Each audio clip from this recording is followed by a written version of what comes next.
an appeal in a matter of hate children.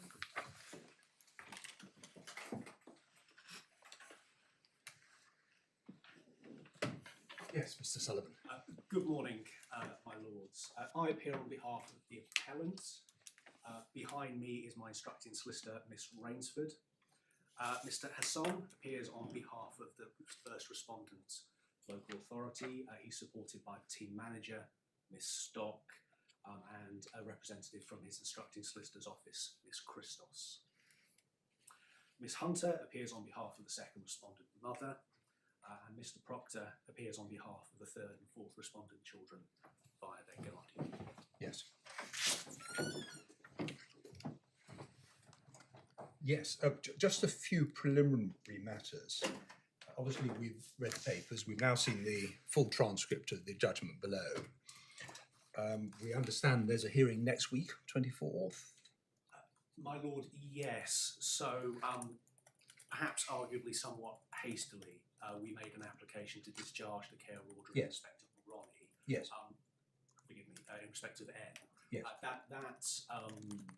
That application has been listed by the court next week. Yes. And in the interim, sadly, the grandmother has passed. She has, my lord. Yes. So there is a change of circumstance at the very least, which will need to be considered. Indeed.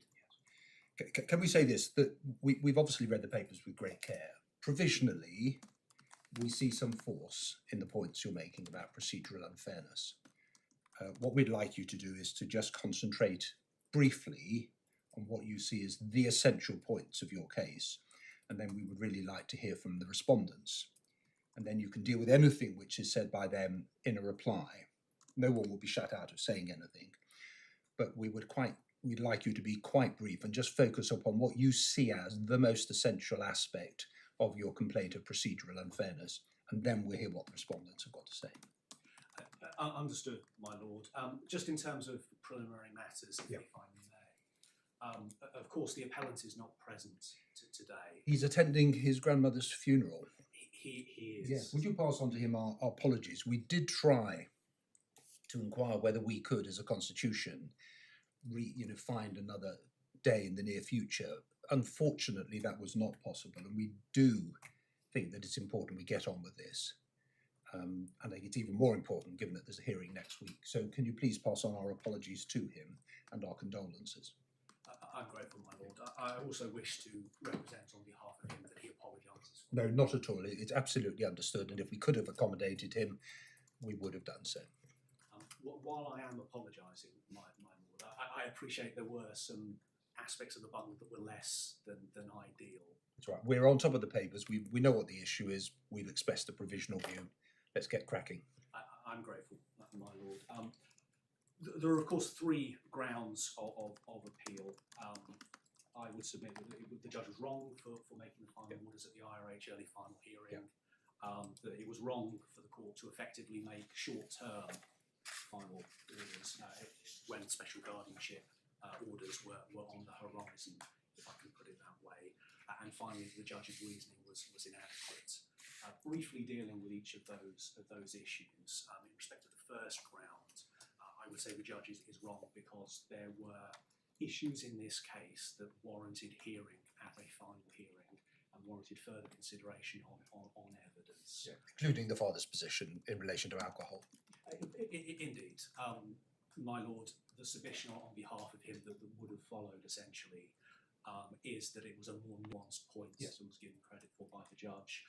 There had been considerable periods of time within these proceedings where his use of alcohol had been more pronounced, and indeed not only had the elder of the two children subject to the appeal been placed with him throughout,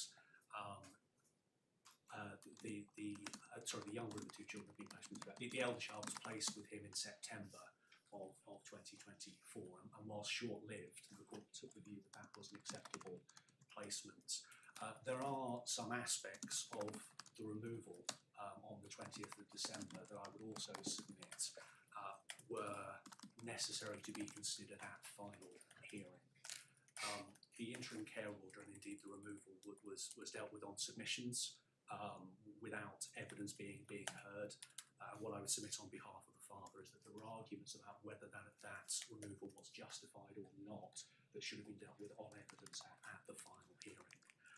I note it's not clear from the papers necessarily that you would have read, but one of the points that the father makes is that on the 20th of December, before he attended the school, he contacted the Age of Care worker who would be providing day-to-day support, and she is the individual who drove into the school to collect the children. That is a factual dispute, as I understand it, which we say should have been dealt with on evidence. The Age of Care worker was an individual we had sought to call to give evidence at the final hearing. Fundamentally, the interim care order and indeed the removal prior to that under Section 20 was dealt with to regulate matters at an interim stage without the full consideration being given by the court. My submission is that the time for that full consideration was at the final hearing. That opportunity was taken away essentially from the father in the manner in which it was dealt with. Had Judge Shanks dealt with that hearing, or had another judge dealt with that hearing? So it was originally Section 20 on the 20th of December. There was then a hearing before Judge Hodges on the 15th of January, at which the ICO... Just go back a bit. The older of the two children with which we're concerned, why I think we're giving... Yes. Had been the subject of an interim care order, hadn't he, since early 2023? Is that right? It is. N had not been the subject of an interim care order, had been, I think, the subject of an interim supervision order. Yes, an interim supervision order made in I believe, March of 23, accompanied by a child arrangements order to my... And that situation had prevailed until December 2024, am I right? Indeed. Right. So when N was received into, effectively into accommodation, I think placed straight away with the grandmother, that was under a Section 20 arrangement. Is that what you're saying? It was. So it was Section 20 on the 20th of December. Right. It was then regulated by the court with an ICO on the 15th of December before his Honour Judge Hodges. So your client cooperated with the arrangements for N to be with the grandmother at that stage over Christmas? He did. Nice. And I'm so sorry, I think I initially asked you which judge had dealt with that hearing when you... It was Judge Hodges who dealt with the hearing on the 15th of January. It was then listed for a further hearing before Judge Shanks, who ultimately dealt with the hearing in June. Right. And that was in March. Okay, thank you very much. But that hearing was dealt with on submissions. Thank you. At the time of the 20th of December events, my understanding is that local authority was already considering at that point further support with a view to reviewing legal steps in the new year. My Lord, if you could repeat the question, sorry. At the time of the 20th of December events, which led to the Section 20 agreement, the local authority was by that stage in any event already considering further intervention. They were, yes. Yeah.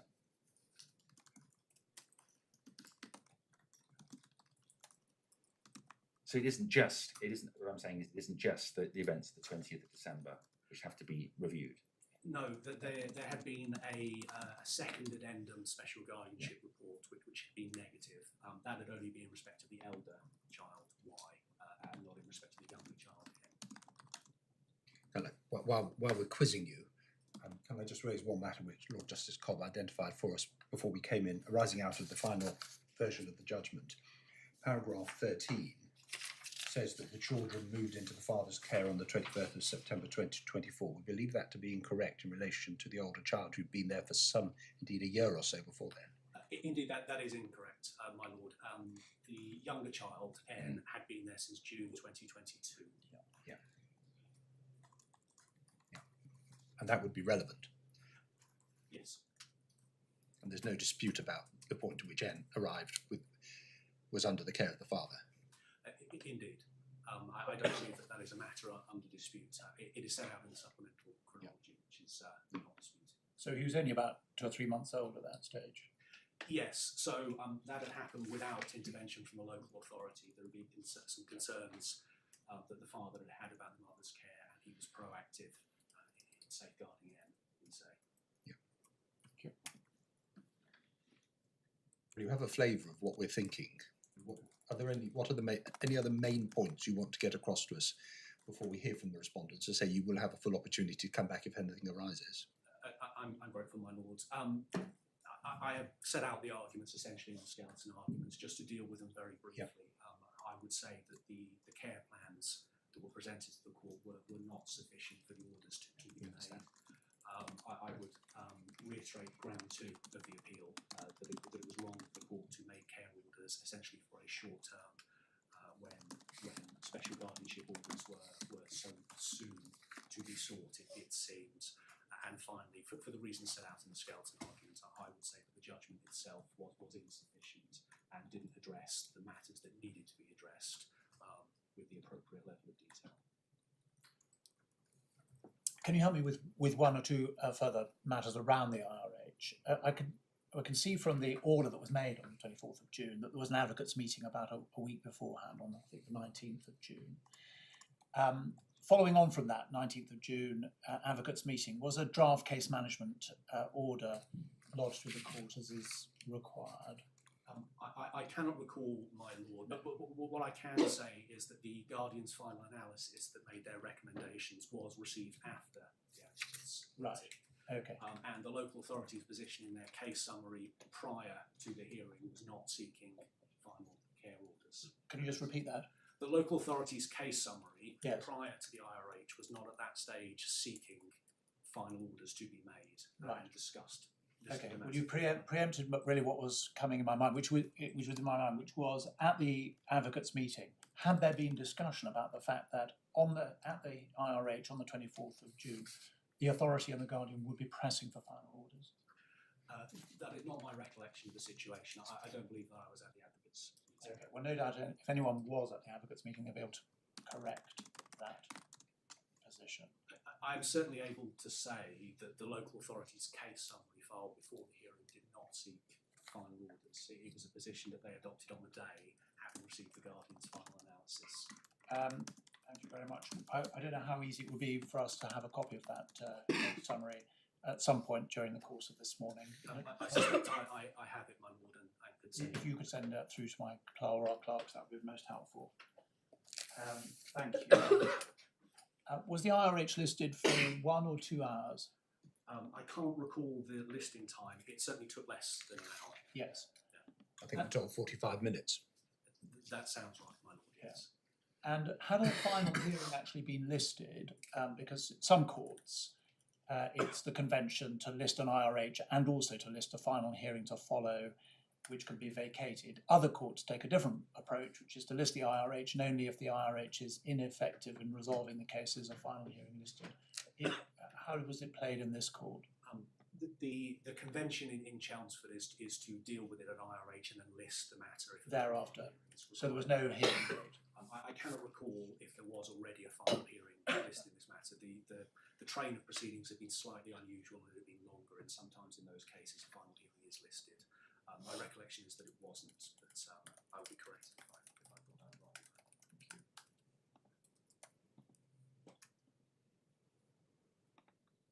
wrong. And one final question from me. At the RH, did anyone suggest that oral evidence be given from anybody? At the IRH itself? Yes. No, my submission was that the matter should be listed for a final hearing, essentially because the volume of oral evidence would not be possible to have been heard at the IRH itself. Thank you very much. Thank you very much. Who is starting for the respondent? I will, my lord.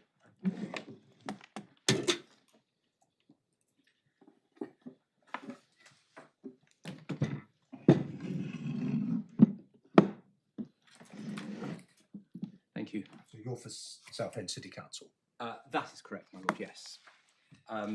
I was not, as you may well have gathered, trial counsel. Indeed, I think it was only Mr. Sullivan who was. Otherwise, it's a change of line-up at this court, which I know is not particularly helpful. I have had a moment just to check some of the documents, because I do have the bundle that was utilised for the IRH, and that hearing was listed for 1 hour, not 2 hours, on the notice of hearing. There's also no indication on the order from March which was the hearing which preceded the IRH, that there was any final hearing listed. And as Mrs. Sullivan said, that's not the usual practice in Chelmsford. There's no indication I can see that there was a final hearing listed. You have hopefully seen, my lord, the skeleton argument that I've put in on behalf of Southend-on-Sea City Council, Yes. which sets out the essence of the argument that is put. I think the position of Southend is known in that perhaps there are some difficulties with the judgment and the way that things were handled in this case. We are not blind to that. It was, I think, undisputed, as my learned friend for the appellant says, that this hearing was about 45 minutes. There was no oral evidence taken. The essential argument on behalf of Southend-on-Sea City Council is that the fundamental decisions made by the court on application were the correct ones. That the making of care orders was something within the reasonable ambit of what the court could have done on that occasion. The judgment is, I accept, and I accept within my skeleton argument, brief. Does not perhaps... And incorrect in some respects.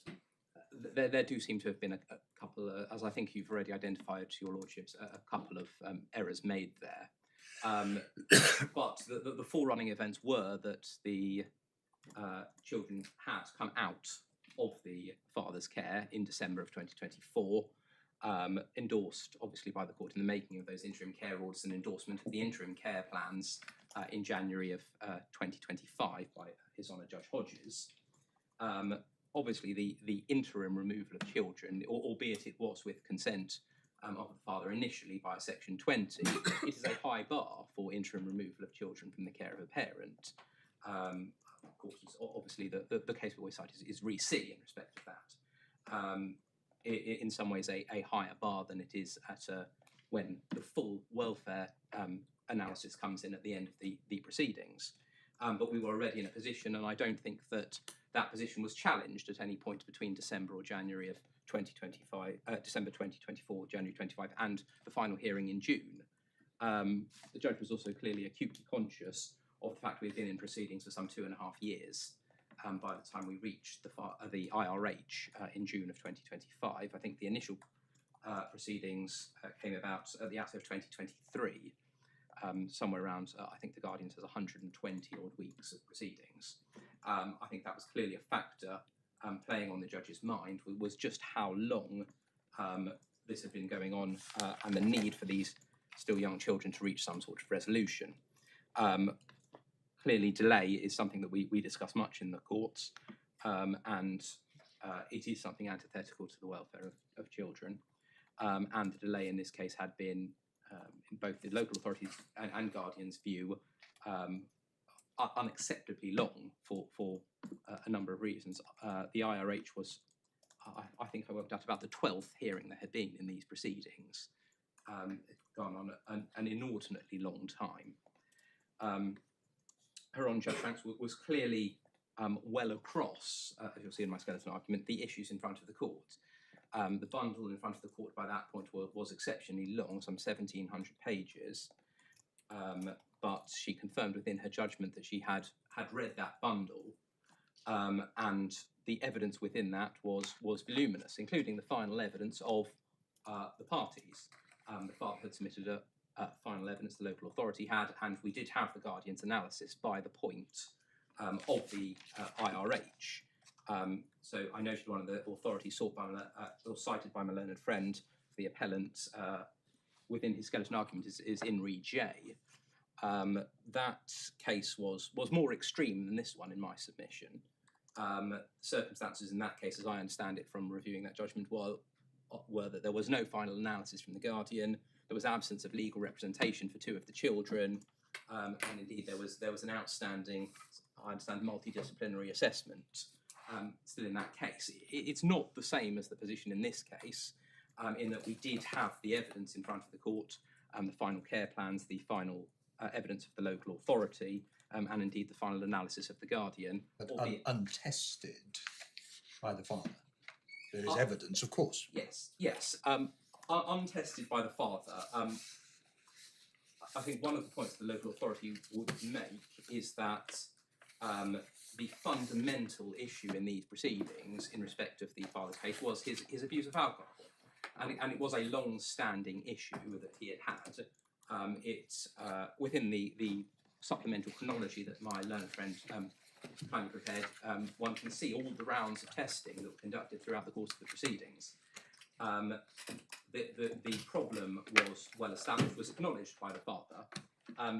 In my submission, not something that was going to change through the testing of evidence. The results were there. Isn't that the crux of it? You say the fundamental issue is the father's alcohol use. Yes. That's the very fact which the father wants to at least test. Well, my understanding of his final evidence, though, is he accepts the issues with alcohol. What he says within his final statement is he had been sober since, I think he puts it at the 5th of March, yeah. or certainly the early part of March. So we're talking about less than 4 months, barely 3.5 months by the time we arrive at the IRH at the last week of June. It's a very brief period of sobriety following someone who has had issues with alcohol for a much longer period. But that was accepted. That's his own case, that he had only been sober since the right at the beginning of March, but he was still drinking a significant amount into February. But the final statement of Emma Pace Yes. doesn't accept his evidence. It says it's not true. No, I'm effectively taking his case at its highest, which is sobriety from the outset of March. The testing thereafter still showed alcohol, he says, effectively an overhang from previously, is what I understand his case to be. But taking his case at the highest, it's accepted that his alcohol consumption continued well into February and the early part of March. So his case taken at its highest is a very limited period of sobriety, following very lengthy proceedings. We're really talking 3 months of sobriety at the end of 30 months of proceedings. But forgive me, the evidence seems to show a dispute of fact, and the judge doesn't seem to have necessarily accepted what the father said either, because she makes reference to the fact that he didn't exhibit any documents. No, So it seems the exact nature of the position was in dispute, and the judge seems to have not necessarily accepted what the father said at face value. Bottom of paragraph 13, where she records the father's evidence and then really decides the case upon the need to take a decision now and the impact of risk of relapse and impact on the children. So she's deciding it on the basis of risk, yes. without hearing the father's own evidence, without necessarily accepting the trajectory evidence that he says he's on. My lord, I think my point remains that even taking his case at its highest, as is set out there, it's the middle of paragraph 13. The judge says, he tells me with some pride in his statement that he has been free of any drink of alcohol since March of this year, the longest time in the period of 2 years, relapses in February of 2025. So taking his case at its absolute highest, by the time we get to June, it's 3 months of sobriety. I'm not sure that she accepts that, No. my lord. He says he will be able at a future point to care for the children. Yes. She then effectively dismisses that on the basis of risk of relapse. Yes. In my without hearing evidence. No, my lord, but in my submission, it was not in dispute between the parties that his alcohol problems had been long-standing. Indeed, it's accepted in his evidence that they had. The risk of relapse is something that is there whether he, well, fundamentally, whether he accepts it or not in these sorts of cases. There is always a risk of relapse when there are substance abuse issues, when there are alcohol misuse issues. The trouble I have with this is that the father had all these issues when he had a positive assessment. Yes. In 2023. Yes. And the N was then in his care throughout 23 and 24. And that was all that period he had the substance abuse issues, as the evidence shows. And now when we come to June 2024, in fact, the position's different, because he's now saying that he doesn't have them anymore. So in fact, he is saying his evidence is, well, because of the wake-up call I got in December, when N was taken away from me and Y, I've now cleaned up my act, and so I'm now actually better positioned than I was when I was positively assessed in 2023. Yes. Now, because none of that's been tested, and because the judge didn't understand that N had been with him since early 2023, she hasn't assessed any of that in his favour. I wonder if the judge was aware of that, but that was just something that was misstated. I'm not sure. I don't think so, because she refers in paragraph 4 to the point at which they, both children, transitioned to his care. And I think it was only Yes. N to start with. Yes. I mean, we can't assume she made a mistake. No. I mean, you can see where we come from. I understand your position. It really is our concern. It's not necessarily if it were reheard he would win. It is simply that there is an issue. It's a key issue. She's formed a view about risk, having made a mistake about the point in time at which N came into his care. And, can you say that's an immaterial failure? It would never have made a difference. How could we know that? My lord, I do wonder how much the evidence would have taken, or hearing oral evidence would have taken the case much further on that point. You may be right, you may be wrong. That's why we hear the evidence, isn't it? But What procedural fairness is about is not necessarily about the merits of this case. It's about enabling him to have had a chance to obtain custody of his children. my understanding of what's said about the evidential matters that he wished to test, and I am leaning rather heavily on my learned friend's skeleton argument here, is it was matters of presentation and discussions with professionals, not so much around the issue of his alcohol abuse. It may well have been that there would have been more testing before that final hearing, and we might have had a clearer view of what that picture was with the alcohol abuse. But that is also relevant, isn't it? I mean, you may have had a year's worth of evidence by then. yes, but it's in my submission, if there was at least an almost agreed position as to the level of alcohol consumption when it carried on until, whether it was March, whether it was April, whether it was May, would evidence really have taken the matter any further on that particular issue? You're right to pose it as a rhetorical question. Would it? My lord, We understand your position. Yes. I've sort of gone out of order and I think addressed the points, some of the grounds. I'm not sure that if there are any further issues. You have my skeleton argument on grounds 2 which is very helpful indeed.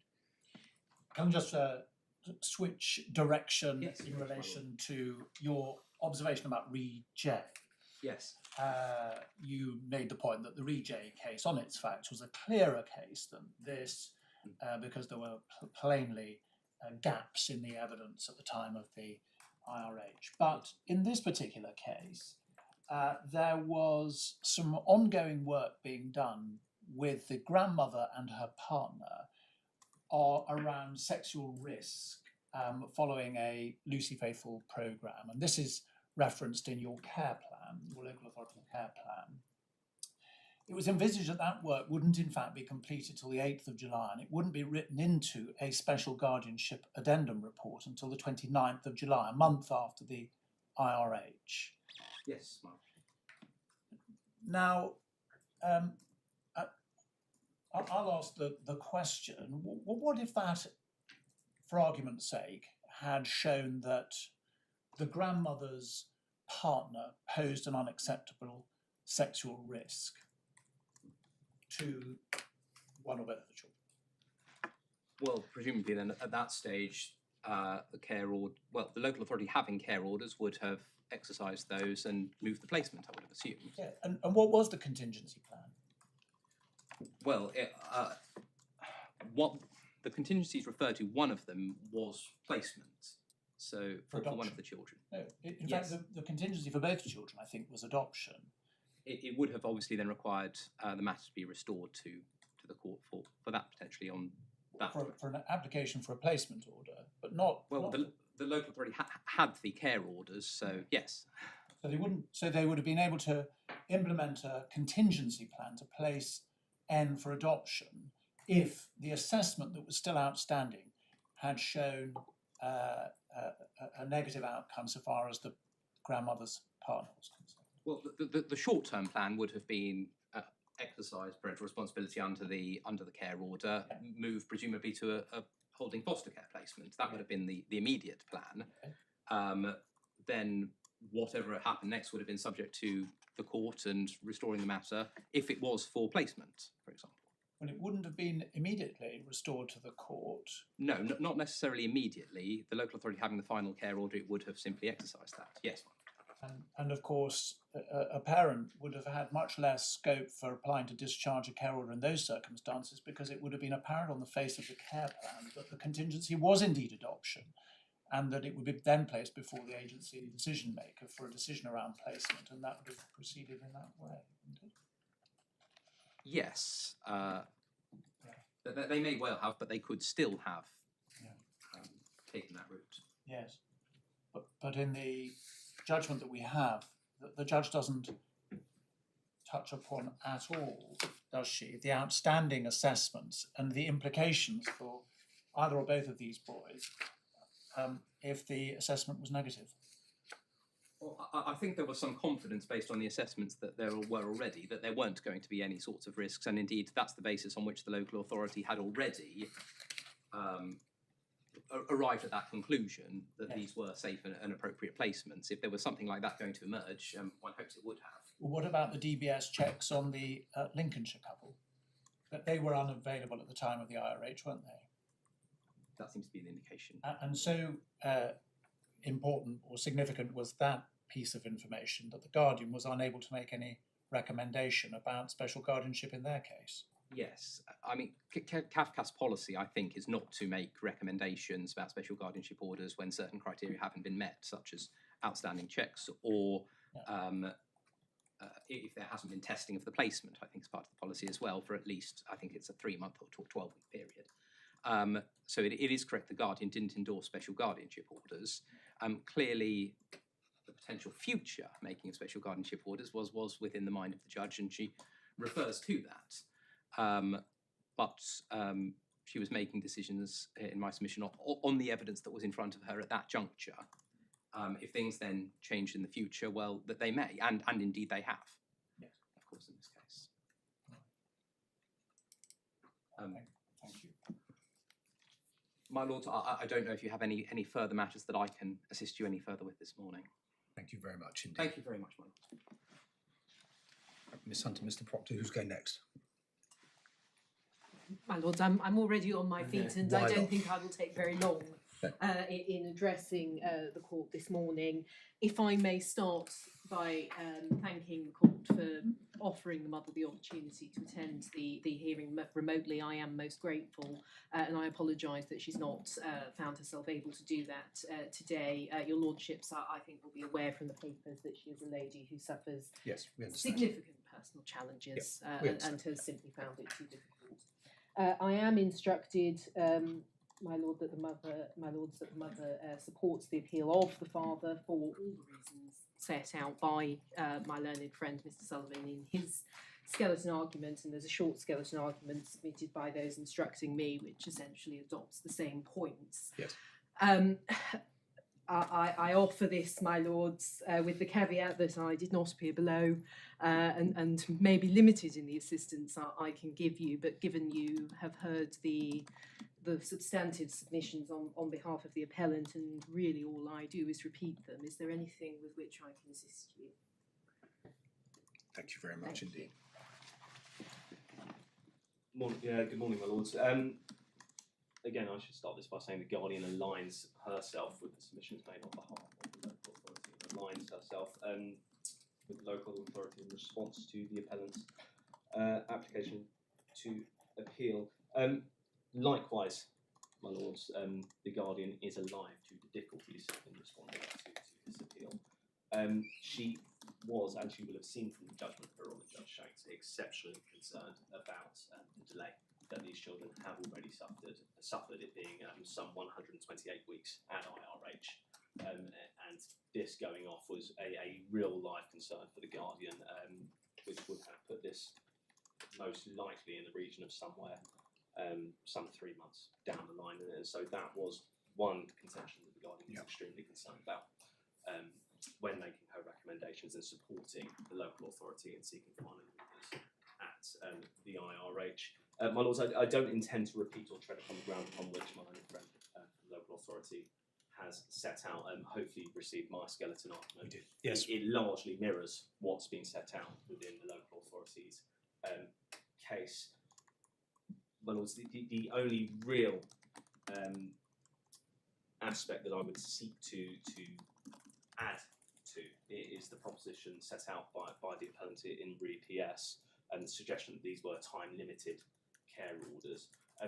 They were time-limited care orders in not so many words, Your Worships, but what I would say is when one reads Re PS and the specific paragraph that my learned friend refers to, that's predicated on the basis that there were 2 positive SGO assessments of the potential SGOs. In this case, that's not what we have, my Lord. Certainly in relation to N, we have a neutral SGO assessment pending this further assessment that was to be undertaken, and that's not something that the Guardian had at the IRH, and so was unable to recommend special guardianship orders being made at that particular stage, my Lord. And so that's the basis upon which the Guardian says in fact the judge was correct to make those final care orders at that stage, weighing up balancing the welfare factors and in particular having regard to the delay and that these children had suffered.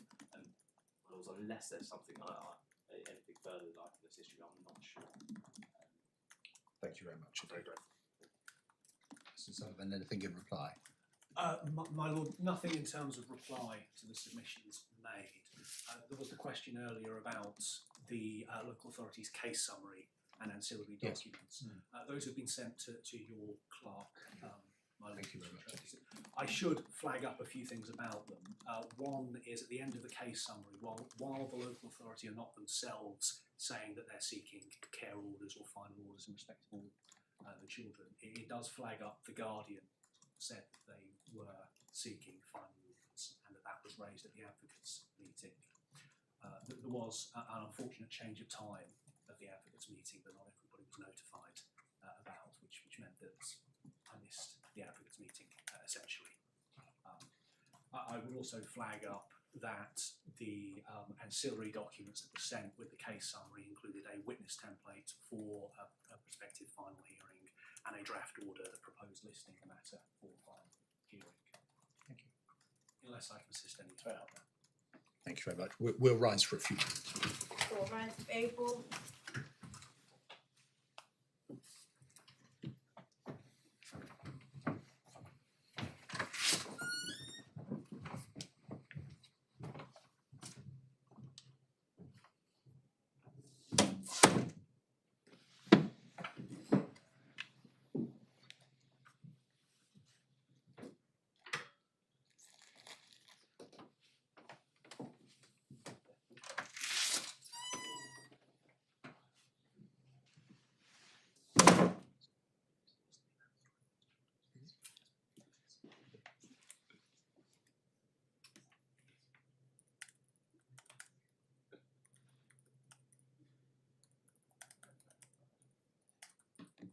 We were asking when we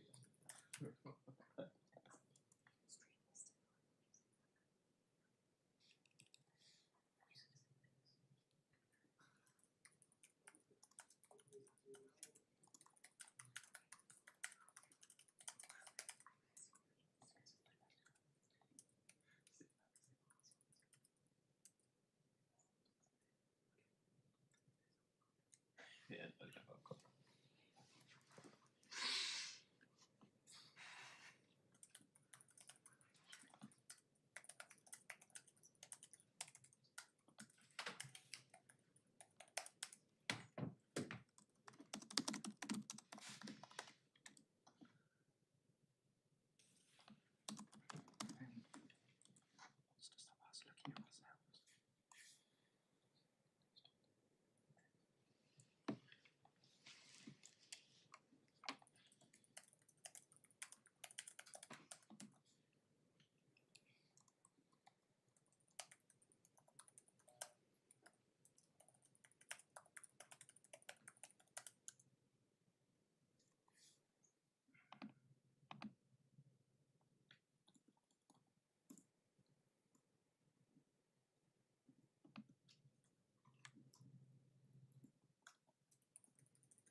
Oh, that's all right. It's got my Court rise of April. Oh, that was you. Sorry.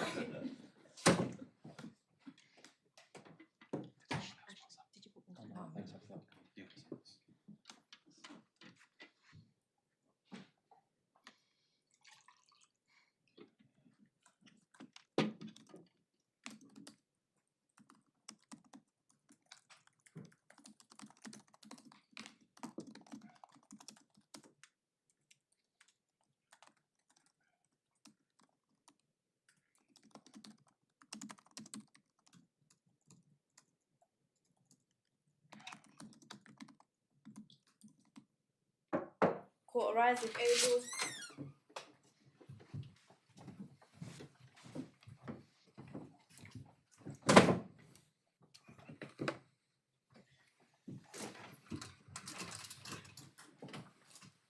There's a number of matters we're going to raise with the parties. I'm going to indicate what the position is. If you have any queries, questions or points arising, raise them at the end, and then we will ensure that any points you wish to raise can be taken into account and we'll come to a final order. Point one, the appeal will be allowed. Reasons will be given later.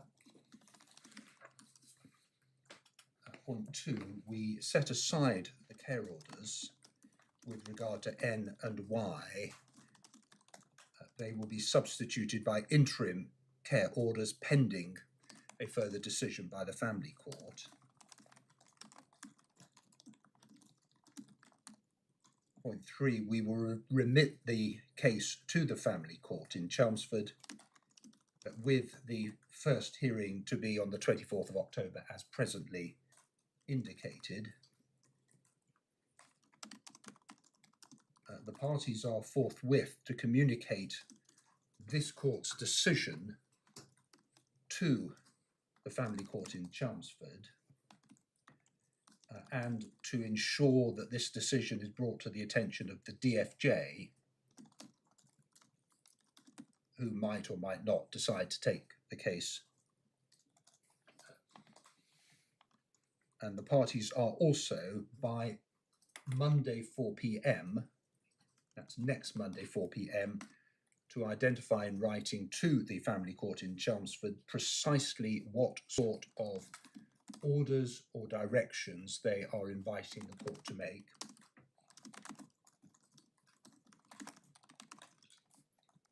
Point five, we make clear at this stage that nothing in the decision of this court prejudges the merits of future decisions which will be taken by the family court. And final point, our current expectation is that the present care arrangements for the children will not change pending further decision by the family court.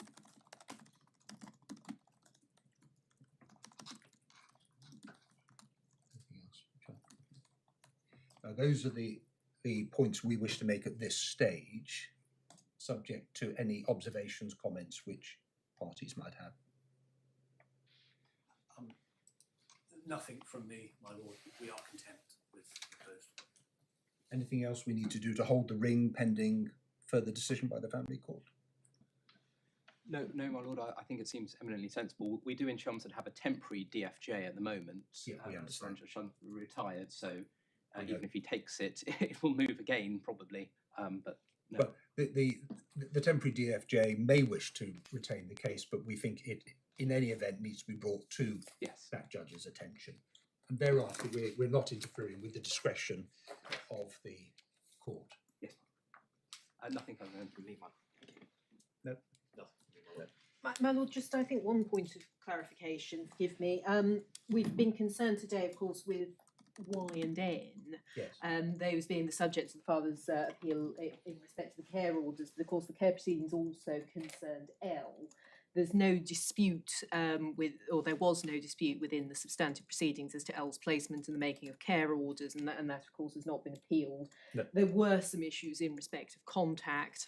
My client has not made her own appeal. Yes. I think I just seek clarification without being in a position, I think, to make substantive submissions one way or another as to whether the court foresees that L shall still be a subject of the proceedings when they come back before the court next week.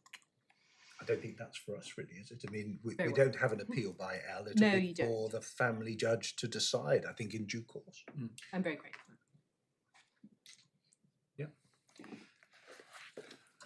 Short appeal. Thank you all very much for your assistance, and the decision of the court will be handed down in the ordinary way as soon as we possibly can. Court rise in April.